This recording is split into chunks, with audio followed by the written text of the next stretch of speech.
All right, so this is kind of a touchy subject for me because I'm not certain if it's always been this way or I'm just noticing it now or I've been down on my luck for so long that I never really paid attention at the fact that I've never had a good job.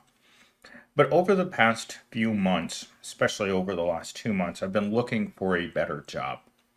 And like most people, it's taking longer and longer to find your next job. And I don't blame you. I don't blame myself.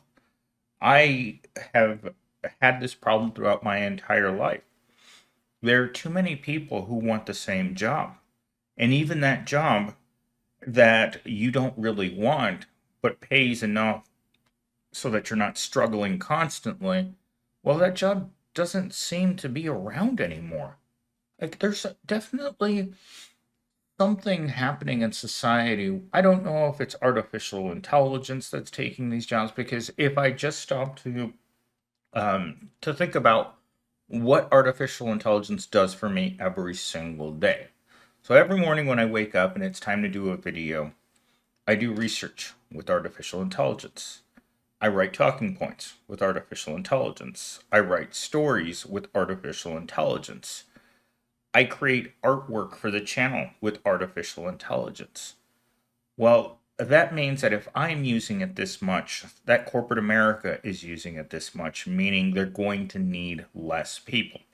Because every one of those things that I just mentioned can be its own profession. And we know that writing jobs are probably not going to be uh, as readily available as they used to. You don't need a fancy literature degree like myself in order to write nice things. In fact, everything that you guys are seeing right now on the screen has been created by an artificial intelligence. But to a greater extent, what does that mean for jobs that actually pay a living wage? Because frankly, I've never had one of those. I know they exist because I can see their enormous homes by driving 5 minutes down the street.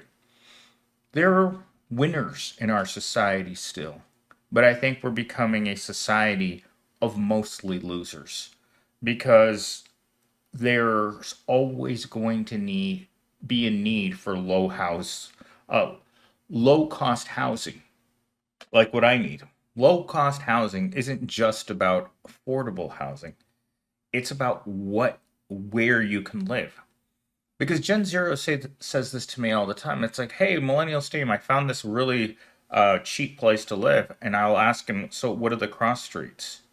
He'll tell me somewhere on Thomas and up there in the really rundown part of town, or Peoria or Glendale, Apache Junction, the places where people don't want to live.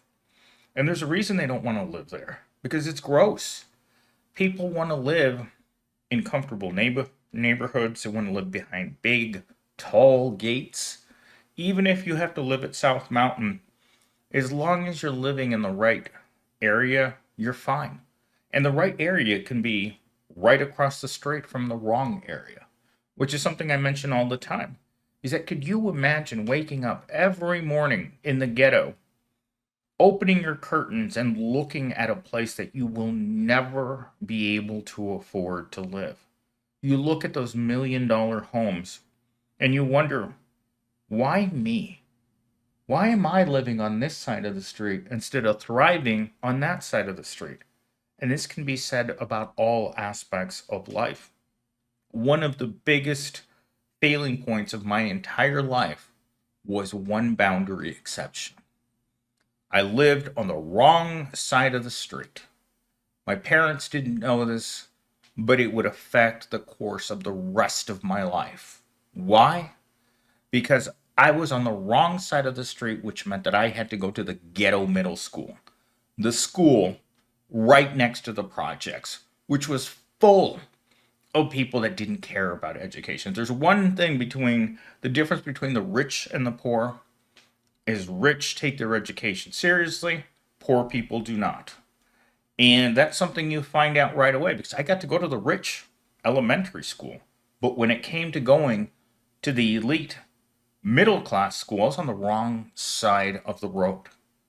And so when it comes to jobs, there's a lot of us that are on the wrong side And I'm one of them because I dropped out of school right after the sixth grade. What did that mean to me? It meant that I had no education between sixth grade and college. Did that hurt me? You better believe it hurt me. It cost me half my life to make up for all of that lost time. No math, no higher level critical thinking skills. I had to develop everything from the sixth grade through high school at university. Was I a bright kid? Maybe. Who knows? You guys say it all the time in the comments. Either you're really dumb, millennials team, or you're really smart. I don't know which one. Because from my perspective, I must be really dumb if I've had to work for the minimum wage my entire life. If I've spent my whole life working one miserable job after another with no hope in sight. When I go on Indeed, I don't see jobs. And when you talk to people who have good jobs, they're not on Indeed looking for work. They're calling up their friends that already have good jobs.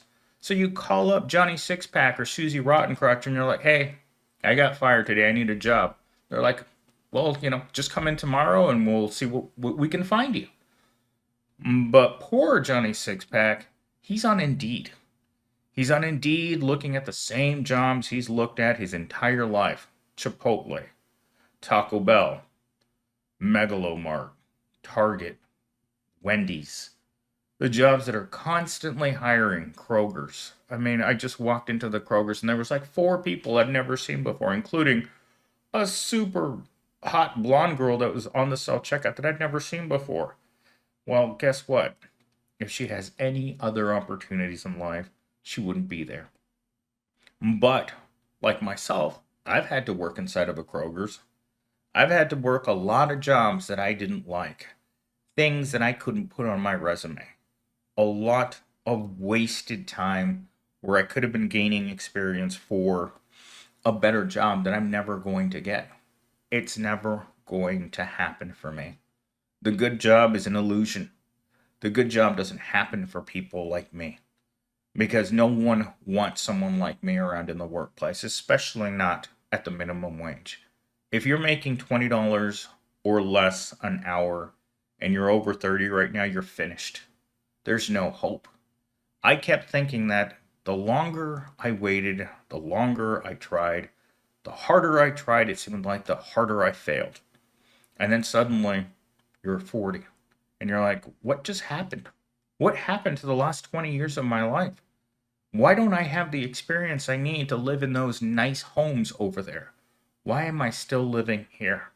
Why am I working a job that's miserable, that's unhealthy, that has sadistic management, that isn't even a career-oriented job?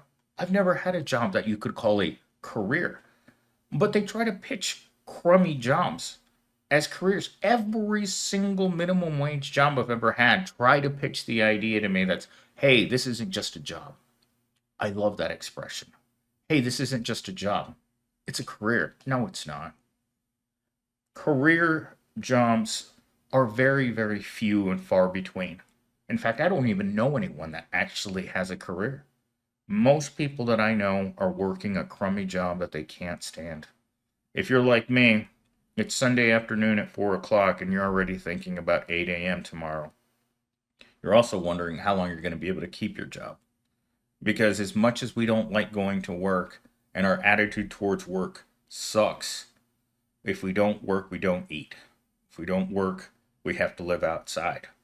And if we have to live outside, chances are we're going to have a lot of encounters with unsavory people, including with the people tasked to make certain that we remember that they passed a law that says that we're not allowed to be out there. That somehow, even if you don't have a job, you have nowhere to go, that society wants you employed. There's no ifs, ands, or buts about it. Our society is hell-bent on having every single person working a crummy job that they don't like. A job that doesn't like them. All right. So with the monologue out of the way, let's get into our story. So I wrote the story based on a video that I didn't watch it. I just grabbed the transcript and tossed it into Chat GPT and told me to write a story. So this is The background of the video, of course, is the disappearing middle class jobs. And like I started the video, I want to say that they're disappearing, but they're kind of like Bigfoot.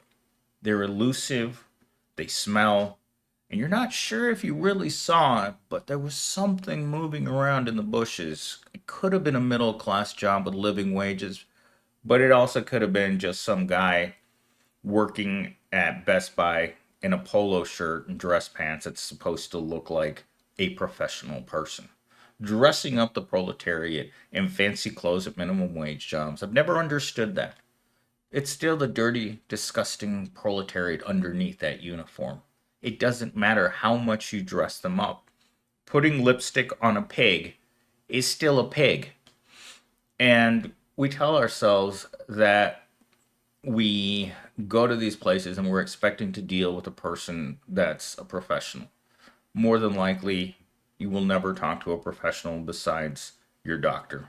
And your doctor doesn't care about that thing that's growing on your wiener is they've seen it before. Every time I've had to pull my pants down for the dermatologist, it's always a good laugh at, oh, look, he has a rash on it. And it's so small. It's snack sized. Anyhow, with that said, let's get into the story. So I'm going to read the talking, the paragraphs, and then I'll comment and read the usual. Every morning I wake up and pray my job is still there. Because the truth is, for people like me, jobs don't disappear, they're taken. Taken by machines, by automation, by people who never even see the faces they're replacing. There's something out there that we all fear, and that's when corporations decide that they need to save money. When a corporation decides it needs to save money, it's going to automate and it's going to get rid of people. It's going to look at what you do and how you do it and how efficient you are. And if you don't meet your performance metrics, you won't have a job. They say the middle class is shrinking, but do they ever stop to think what that really means? It means fewer office clerks, fewer supervisors, fewer paychecks for families like mine. It means more nights staring at bills, wondering what I can cut next. First the Wi-Fi, then the heat, or maybe just don't eat. This is a choice that a lot of Americans are facing with incredibly high grocery store bills and food in general costing more. In fact, yesterday Mello was having dinner with her dad and she was just shocked at the prices. She couldn't believe what she was looking at. Something that should have cost $10 less just a few years ago was now $25, $35 for the same entree. Why? Because they can. And to what extent that will continue to happen to be gouged for food, there's no end in sight. With the current administration looking at making changes that are directly going to affect food prices. Last night I was watching The Epic Economist and he was talking about Costco. Costco is going to get rid of a lot of products. A lot of things that we used to take for granted that we could buy at Costco are going to go away. I don't have a Costco membership. I'm just saying I watched the video. Things are changing in the grocery store. Things are changing in restaurants. Chipotle today had some sort of disastrous uh, interaction with its customers because it's raising prices and cutting portions. And that's where we're all living, right? Isn't that life right now? Raising prices and cutting portions. Cutting portions in life to the point where the overall quality of daily life isn't worth living, in my opinion. We're not alive. We stopped being alive sometime 5 years ago. I mean, 5 years ago, I was spending 85% of my paycheck on rent. Now it feels like I've made more money, but the quality of life doesn't seem to increase. In the 15 things that the middle class won't get to enjoy anymore in the near future, the same YouTuber said that one of the things that the middle class will not have access to anymore are actually vacations.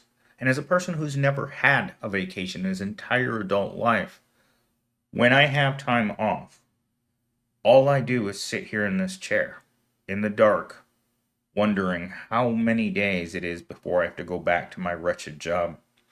And the adjustment period. back to work after you've been out for 10 to 15 days in a row. It's shocking. I had to experience that this week on Wednesday when I went back to work, and I was just like, this doesn't feel right. This is worse than a car battery attached to my genitals. This is much worse. The indoctrination into work is a horrible process because you have to learn to live for the weekends. You don't get to enjoy your life 8 hours, more than 8 hours, because you have to start getting ready for work a few hours before work. And then by the time you come home, if you're like me, you still have to work more when you get home because you have a part time job. During the week, it is nothing but a one long day that I just call Super Monday. It's just Super Monday until Friday at 5 o'clock when it becomes officially the weekend. And then, like anything else in the world, Super Monday's waiting for you. The one long day, the 40-hour day of work. And there's no way around it. You can't just decide, you know what, I don't like this and I'm not going to do this anymore. It's mandatory. I think we're the only creature on earth that's required to work just to be alive. Just to keep breathing and eating, you are to let yourself be exploited to the nth degree by a system that's been broken beyond belief. For as long as it's been alive, the system has been broken. It's been a system that single handedly picks out people of the most vulnerable state, right? Poor people. Forces them to do things that they don't want. You pull down your tidy whities Monday morning, and it's on like Donkey Kong. And you can't just say, no, I don't want this anymore. It hurts. Work hurts. It hurts you every day. And it's not just hurting you physically, it's hurting you mentally, spiritually, in every conceivable way. Work is unnatural for human beings. And you may sit there and think, well, everyone's got to work hard. Because the harder you grind, the more you're going to get. I'm sorry to tell you this, people with hope.